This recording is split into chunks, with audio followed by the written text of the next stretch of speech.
Or when did you first know that music was something that you wanted to do? Well, it was when I used to hang out with my sister, because my sister was older than me, and she, as a young female, would, be messing around and playing games and, just hanging out with guys, and they'd lend her records. So she'd come home with a bunch of records that she'd borrowed from guys, and she'd be playing them, and I was always excited by them. And I used to mix and blend those with my father's records. So what age are we talking? Lord. It's got to be about 9. Little short pants and Yeah, things. Yes. yeah. Oh my word. And there is a picture somewhere of me in short trousers.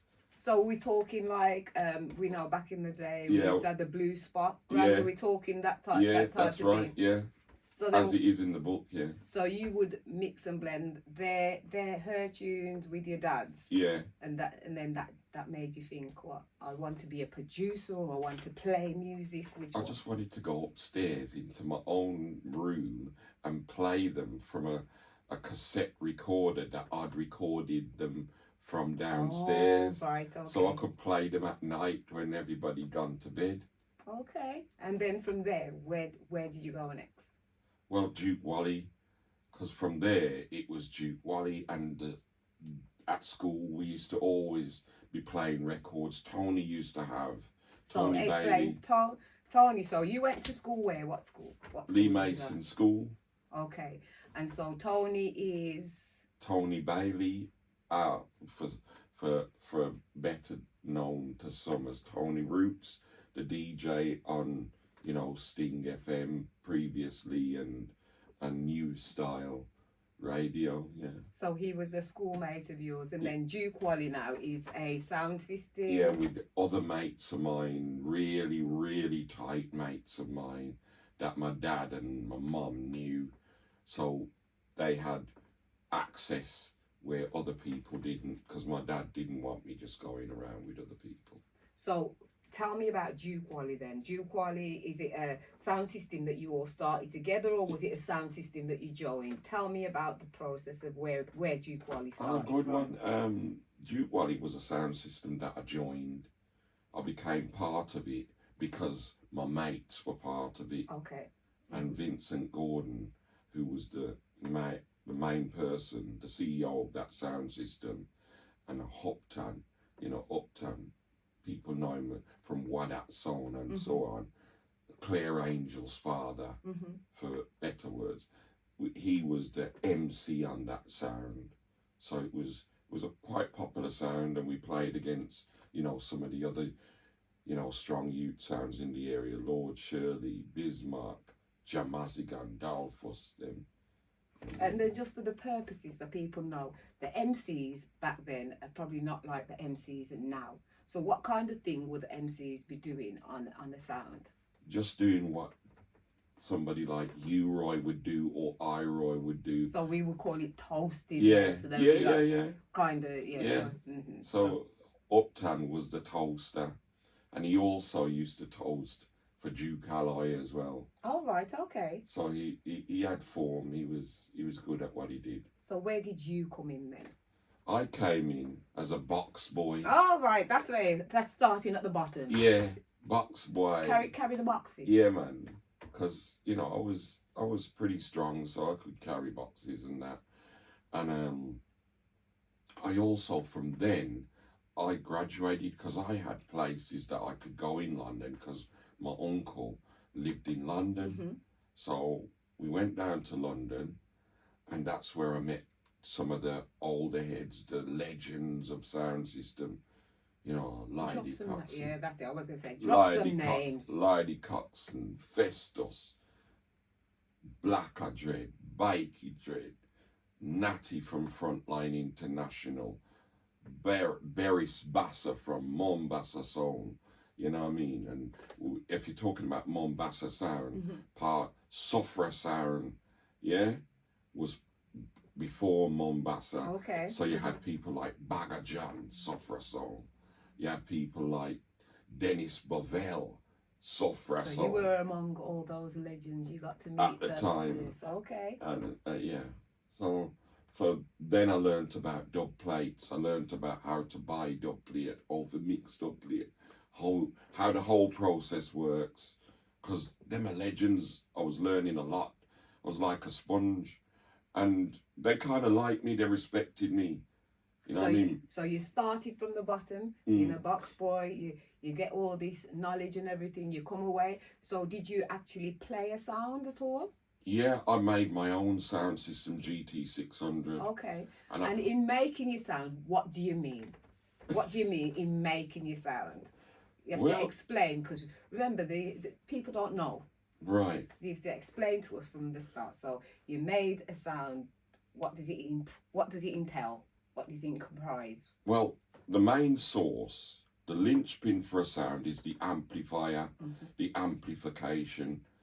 And then from the amplifier, you need speakers, the drivers. So you need bass drivers, you need mid-range drivers, and you need top section tweeters, piezo horns, if you like. Yeah? And each one stacks on top of the other with the bass drivers at the bottom. So you got the bass drivers that drive the thump, drive the sound. But you have to wire them properly in order not to blow the speakers, and in order to make the sound clean. So you add your very own sound system. What was it called? GT600. And so what kind of music did you play? Everything? Everything. I learned how to play everything, because I used to play for a wide variety of audiences. I used to play for kids at the youth club. You know, people might know Garrington. Garrington used to come along to the youth club every week. He wouldn't miss a week that GT was there. And a lot of other kids, you know what I mean? I didn't know. See, I'm learning new stuff today. Yeah. I didn't know that. Yeah, man. They would be there, you know, 13 years old, 12 years old, because I wasn't much older than them, you know what I mean? But I had stepped up, because at 15, I was in and out of London, you know. So give us a timeline then. What kind of age were you then when you had your own sound system? 17, 18, 19. Okay. So I'm nosy now. Where did the funds come from? My mum. Oh, my mum, mummy. Of course, mummy. Big up mummies. Yeah, definitely. I love her to bits, man, you know. I remember saying to my mum when my mum came on cold once, and she was really cold, tired and everything. And I looked at my mum, freezing now she was, because never had no paraffin for the heater. I said, never, as long as I live, you will never suffer like this while I'm alive. And from that day on, she gave me £200, and I borrowed £200 off my uncle. And I had, by that time, I'd saved money as well, because I had a part-time job. So I had about £1,200. I bought the amplifiers. I bought the bits for the amplifier, because my dad always wanted me to go to college, keep me off the streets. So I went to college, learnt how to be a chef. I also learnt electronics, so I learnt how to put things together electronically.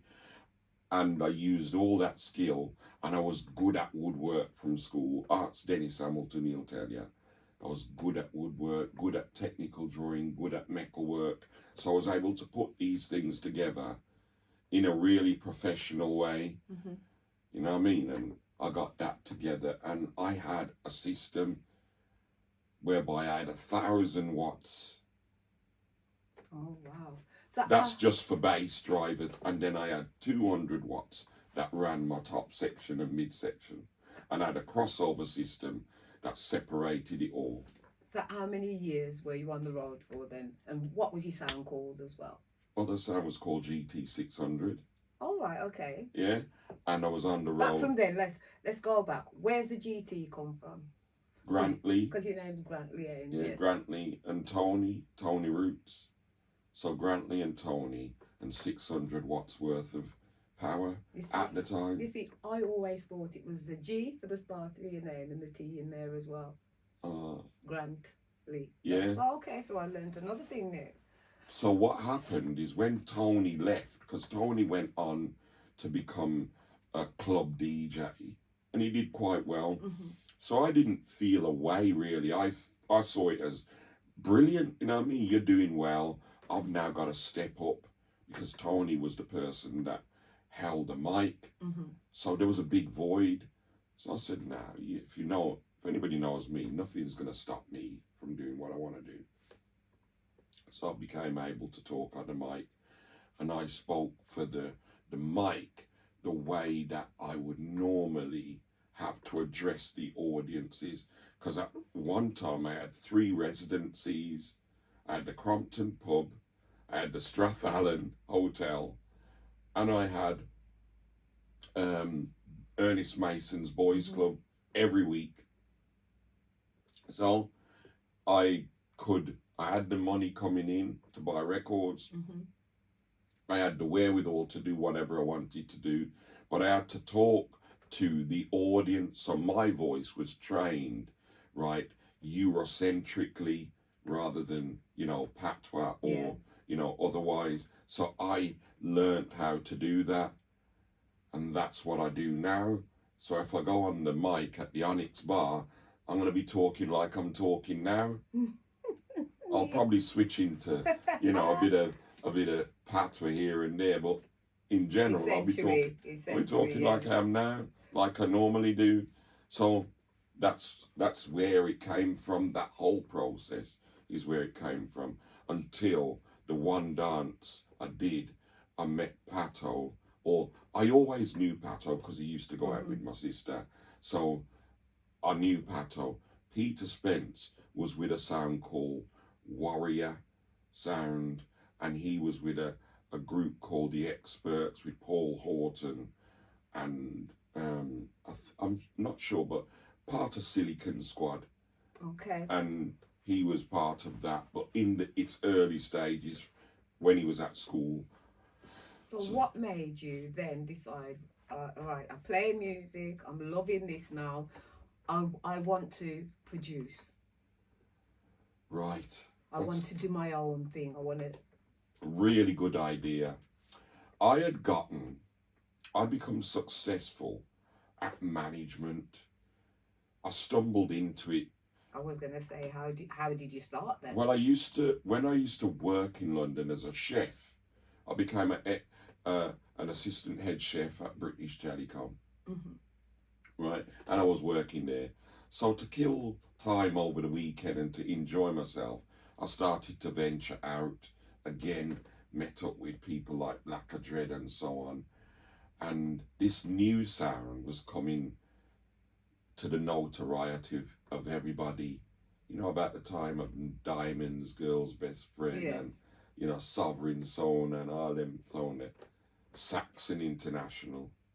So I went to see Saxon at People's Club in London, and on that night, I'm surprised, I'm looking at these 2 guys, and he said, "You all right, sir?" And I said, "Yeah, man, I'm all right, man." Who was that? Drummy Zeb from Aswad. Oh, right. Oh, yes. Right? And then I got talking to Tony Gadd from Aswad, but Brinsley wasn't there for some reason, right? But them 2 were there, right? And then after Tipper came off the mic, I spoke to Tipper. "Yeah, all right, Tip." And he said, "Yeah, man." And he's still like he was then, very personable and, yeah, easy to accommodating. Talk to. Yeah, easy to talk to. So then I said to him, I'd started to follow Saxon. Pato at the time, he used to come to London to just DJ, to make his name. I got talking to Smiley Culture because he heard me talking to Drummy Zeb and Tipper, and Smiley said, "Boy, it's all like you have some sense." Grantley, because he used to call me Grantley. Grantley, you have sense. So here's me now. I said, "Well, what do you need to know?" So me have me a smiley culture and me bad. And me I do a couple of tunes for Dub Vendor. And me have a contract, yes, so you want to look on it. And I looked at it and I said, well, you want to try this and try that and blah, blah, blah. So through that advice, for nothing, just as a brethren, we became tight. I mean, really tight, as you know. You know, whenever they'd come to Birmingham, you'd see them with me, or whenever I'd go to London, I was with them. So I used to stay at Smiley's house sometimes.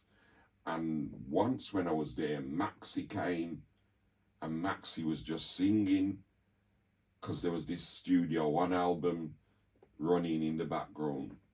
Maxie starts singing half tune. And you know, Maxie, big smile. Yeah. He said, what do you think? And I said, you're going to be huge.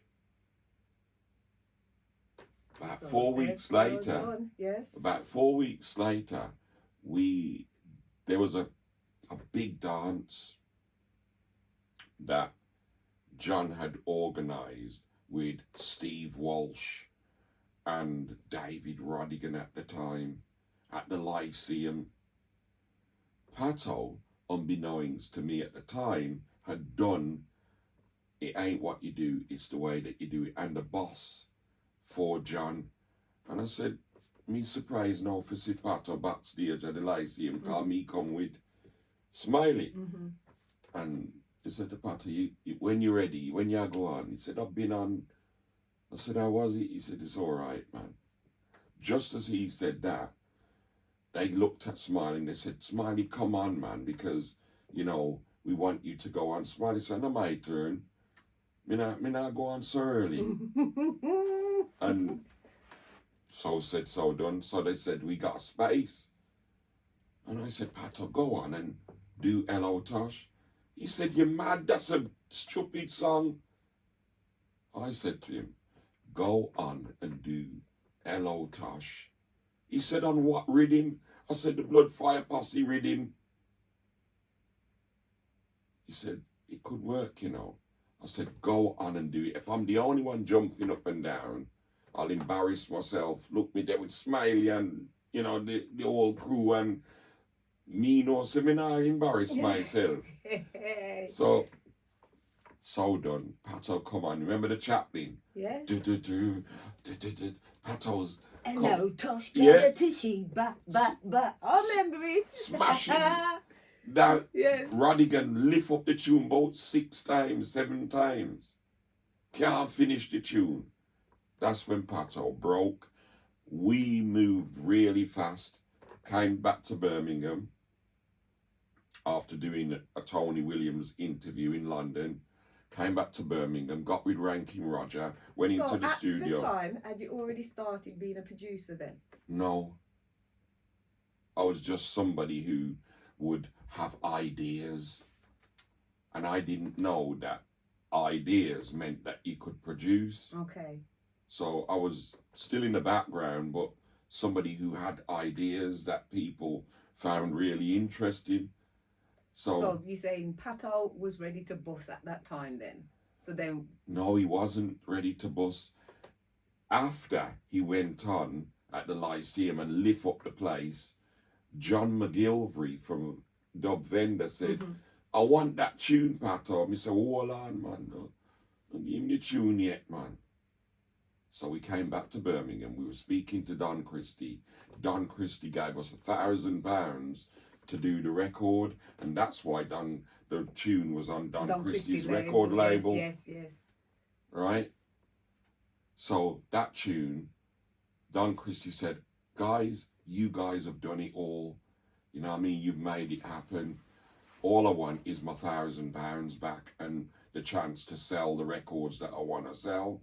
Because he had the monopoly on the records. So he made money from the records and he made money from getting his money back. So we wanted to give him his money back. So we made the money back in about 4 weeks. And plus more. So from then, you and Pato were working together then? Yeah, because on the way back from London, Pato's I said, you're going to need a manager, man. Somebody to manage this thing. Cause this thing I got big. And he said, yeah, man, I wonder who I should check. I said, don't worry, man, I'll deal with that. So you just took it on? I just took it on. But he laughed. He said, are you sure? Are you mad? I said, I'll manage that. That's easy. And to cut a long story short, you can tell us the rest of the story because you were my first PA and a great PA because not only were you good at what you did, you were loyal. I didn't have to be in the office all the time. I could phone the office up, you'd be there, and we'd communicate. It's a long time, yes, it was. It was good days. Yeah. Good days, yes, it was. And, you know, you the greatest thing was that you was honest, you was loyal, and you was trustworthy. Well, thank you. But Yeah. we're interviewing Grantley. Right. So for me now, I didn't have to be in Birmingham because I always had my brethren, Keith, and he used to act as part of. He was my second in line, so he would work with you. I'd work with you and him for what needed to be communicated. The greatest thing we had back then was an answer phone. That's right. That's right. You know what I mean? That was a great investment. We had an answer phone so we could take all the messages off, get back to people. And do all the bookings. Yeah. And do all the bookings. So from there, it was phenomenal. So I think about 2 or 3 years passed and it just went from strength to strength. Annette B, Peter Spence, Tipperary, and it just kept growing. And then came the time when we got the call to go abroad, and that was.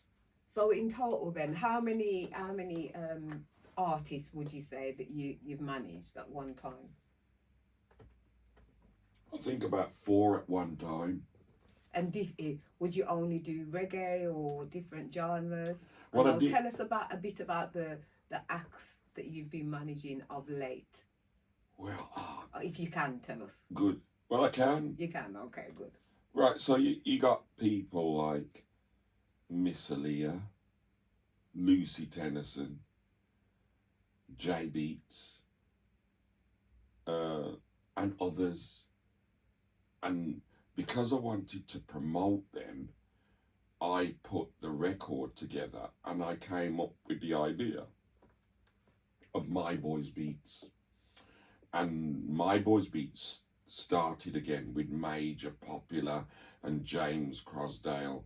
So I got James Crosdale because he was not only a producer in his own right, but also a musician. But I knew my ideas. So you would hear James Crosdale's music and you'd hear mine, and it's 2 completely different sounds. That's because those sounds come from my head. You know, he'd come into the studio and he'd say, what do you want? And I would always have about 3 or 4 or 5 ideas sometimes, and we would get those beats down. Then I would record, so then he could go away and I would be responsible for recording all of the artists, because there was also safeguarding. So because James never had a DBS, I always had the DBS, and so I could safeguard the young people, because you're talking about Lucy being 13, Miss Aaliyah being 14, 15, you know, Darshay being 14, 15, Sophia Solvalaris being young as well. I think she was 14, 15. Now they've all gone on to do great things, which is another pride of mine. And then, you know, J Beats, who I always knew had talent, but I never wanted to push him into, you know, the music world, because, you know, it's something it can be. So what advice would you give somebody who's might be watching this now and really want to get into music? What advice would you give them? I'd ask them, I'd say, first of all, do you want to do it because you love music, or do you want to make money? That's after finding out what they want. Do you want to do it because you love it, or do you want to do it because you want to make money? Because if you want to make money, don't do it. Because you're very unlikely to make money right now. Because I've explained to them, the whole process of music is that you've got to have a product to sell, and then you use the music to sell it. Mm-hmm. Right? So that's where the lack of... So love it. Do it. It's got to be coming from a love place Yeah. first, and then anything else. Because you is a just bonus. want to do it. Yes, you want to do I it. want to do this. Because if you don't want to do it, it's a hard job. So you might as well go and get it. So how would they get into it then? Well, the first thing, you need to have the talent to do whatever it is you're led to do. So if you feel you're led to be a singer, you've got to have a tone and an ability to hear a record, yeah, and deliver that record. So you got to be able, first you got to learn it. Don't come into the studio and think that, you know, putting it on your phone. Some people can. I've seen people do it. Some people can, but the majority of people, the best thing to do is learn the song off by heart and then come into the studio and sing it. Mm-hmm. Yeah? So that when the engineer says, give me that again, you can drop in from any particular point and it's going to sound consistent. Yeah? Because sometimes you just You- record bits at a time and Yeah. it all has to sound the same. Okay. Yeah. Or you want a double track or triple track or stack, Mm-hmm. as they say. And what about somebody who wants to get into producing? Is there an easy route? Is it a difficult era, or? I like I said before, you got to have ideas, because producing nowadays includes everything. AI, especially AI. So AI, you can think completely out of the box. You can have, like I'm doing right now, which is half AI, half, original music. But the best thing to do if you are doing AI, write your own lyrics. If you get an AI to write your lyrics, you can't own the song.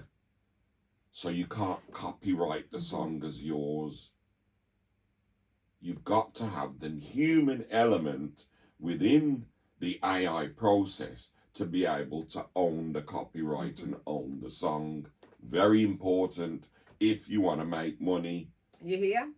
Make sure you think about that. Yeah. Write the lyrics yourself. Or play in or humming. Like, I don't know how to play So you a have to musical hum. in. Yeah, so so you hum it. when James was in here, I'd go do do do do do do do do do do do do do do. And then he would play it. And then I'd say play that, and he'd go, is that all right? And I go, no, it needs to bend. So you have to guide him. Or into I'd it say, too. give me the one drop, but I want you to double up on the drum here or there. So you're guiding the musicians, which is what musicians like sometimes. They want to be guided. It's like football team. You gotta coach. Tell them where to go. Yeah, and you gotta have the plan. No musician wants to come in and you say, play me something. No, well, it's not their job. They just want, you have to tell them what they want to play. Yeah, and then the session moves. So tell me, what's the next move for Grantley Haynes then? Well, Grantley Haynes has always been a songwriter, lyric writer. Over the last 40 years, I've been a songwriter, writing lyrics. And the greatest thing for me is that AI has come along where I can use my lyrics and I can get any vocalist out there and I can get them to sing my lyrics how I want them to sing my lyrics. Phenomenal. I can get the music to sound like I want it to sound. So is that your next next venture then? That's what you're going to do that's next. what I'm going to do most. But it's not to say that I won't go back to source, because I manage people that are singers, that are musicians, and the AI might help assist me to say, well, this is an idea that I've got, play this, start with that, and then they incorporate it into what they want to do. But the lyrics all come from my mouth, and I've written about 100 songs over the past 4 years. Wow. So we got to listen out. Yeah, you'll hear them, especially between now and June, July. You'll hear some of them. All right. So next thing before we go, yes, you're going to tell us a bit about what is going to be happening at the British Reggae Music Industry Conference. Oh, right. Taking place on the 29th of March at the Bank in Wolverhampton.